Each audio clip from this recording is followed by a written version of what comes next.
Eu trabalhava em um hotel no Rio Grande do Sul. Era casado, tinha 33 anos. Nessa época, a minha esposa tinha 28. Nós temos 2 filhos, um menino, que tinha 7, e a menina, que tinha 5. Eu era analista de compras nesse hotel, a minha esposa trabalhava no mesmo hotel na recepção de clientes. Nós tínhamos um casamento bem tranquilo. Não éramos ricos, mas nossa vida era bem confortável. Não faltava nada. Nossas famílias se davam muito bem. Estávamos para completar anos juntos e, de uma hora para outra, a Juliana ficou estranha comigo. Nossos horários eram todos complicados, nossas folgas eram por escala, nem sempre a gente conseguia tirar folgas juntos. Para a Juliana era ainda pior. Ela trabalhava na recepção e, como recebíamos muitos turistas estrangeiros, e por ela ser a única que falava alemão fluentemente no turno dela, ela acabava sendo muito requisitada. Às vezes, dobrava o turno.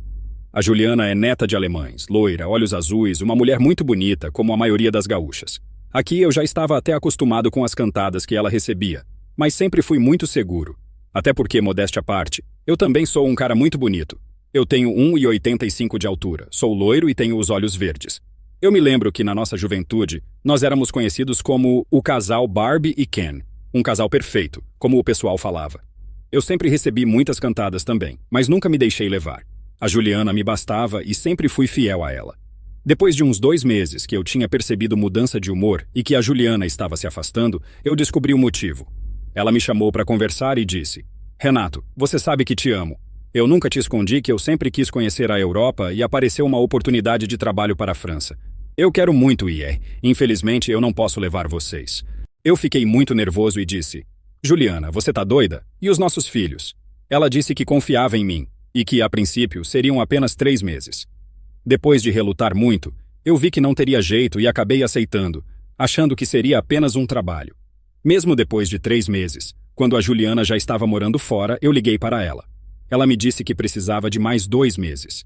Eu reclamei, estava muito nervoso. As crianças choravam todo dia por causa dela. Eu disse que se ela não voltasse, ela não precisava voltar nunca. Mas foi aí que ela me disse que precisava de um tempo. Precisava de um tempo para pensar e ver o que ela queria da vida dela. Que ela tinha gostado muito. E ela não queria voltar para o Brasil tão cedo. Depois disso, a minha ficha caiu. Eu fui atrás de uma das amigas dela e comecei a pressionar a menina. Meus filhos estavam chorando direto. Sentia a falta da mãe. E a amiga dela abriu o jogo. Disse que um hóspede do hotel vivia mandando bilhetes para Juliana e chamando ela para ir conhecer a casa dele na França. Eu, na hora, mandei mensagem para Juliana, falando para ela ficar por lá, pois em casa ela não era mais bem-vinda, e pediu o divórcio. Ela ainda tentou argumentar, me viu com um papo filosófico bobo. Eu apenas disse: "Olha, Juliana, não me interessa mais o que você está fazendo e com quem você está. Apenas aceite o divórcio. Abra mão da guarda dos nossos filhos, senão eu vou levar eles aí para você cuidar." Tava na cara que ela não queria ficar com as crianças, iria atrapalhar o romance adolescente dela. Ela ainda estava relutante, mas depois que eu falei com meu sogro e com a minha sogra, ela acabou aceitando. E lá se foram 2 anos. 2 anos que a minha esposa abandonou os filhos e o marido para assumir um relacionamento adolescente com um desconhecido. Foram 2 anos dificílimos para mim. Meu filho agora estava com 9 anos, minha filha com 7, e mal lembravam da mãe deles. Os pais da Juliana me ajudaram muito e ficaram tão revoltados quanto eu fiquei na época. Nós seguimos em frente durante esses 2 anos. A Juliana até ligava para nossos filhos, mas fazia mais mal do que bem, até que ela percebeu e parou de ligar. Mais 1 ano se passou. Eu saí do hotel em que trabalhava e consegui uma nova vaga como gerente de compras em outro hotel. O que foi muito bom não apenas pelo salário, mas por sair de um local que me trazia muitas lembranças da Juliana. Ainda meus filhos já estavam grandes. Eu estava conseguindo dedicar mais tempo para mim. Comecei a fazer academia. Eu já estava até conhecendo outra pessoa. Nessa época, me lembro que marquei de sair com essa moça que conheci na academia, deixei meus filhos com a minha ex-sogra e fiquei de buscar as crianças no outro dia. Quando fui buscar as crianças no outro dia, tomei um susto. A Juliana estava lá.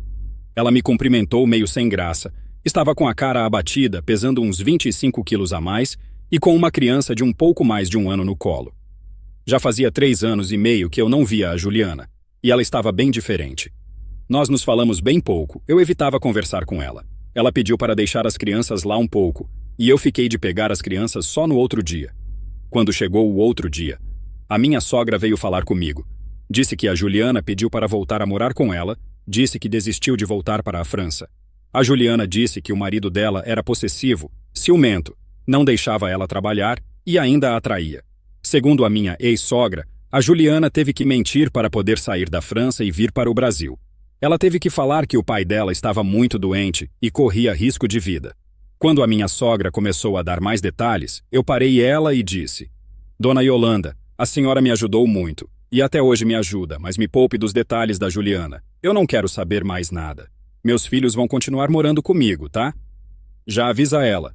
Os meus filhos até falavam com a Juliana, mas ela era tratada como se fosse uma tia distante, uma tia que morava longe. E creio que esse foi o maior castigo que ela podia ter tido.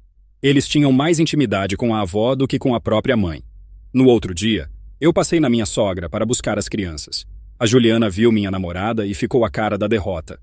Eu estava com 37 anos nessa época. A Juliana ia fazer 33.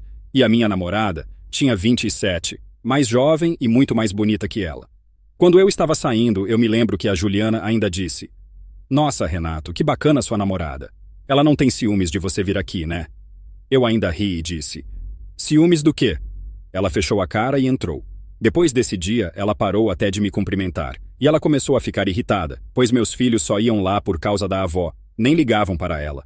Passou uns meses, eu terminei meu relacionamento com a minha namorada. Eu até gostava dela, mas ela queria compromisso, queria casar, queria ter filhos. Era o sonho dela. E eu fui bem honesto. Eu não ia entrar nessa enrascada novamente. Quando a Juliana ficou sabendo que eu estava solteiro, começou a inventar desculpas para falar comigo.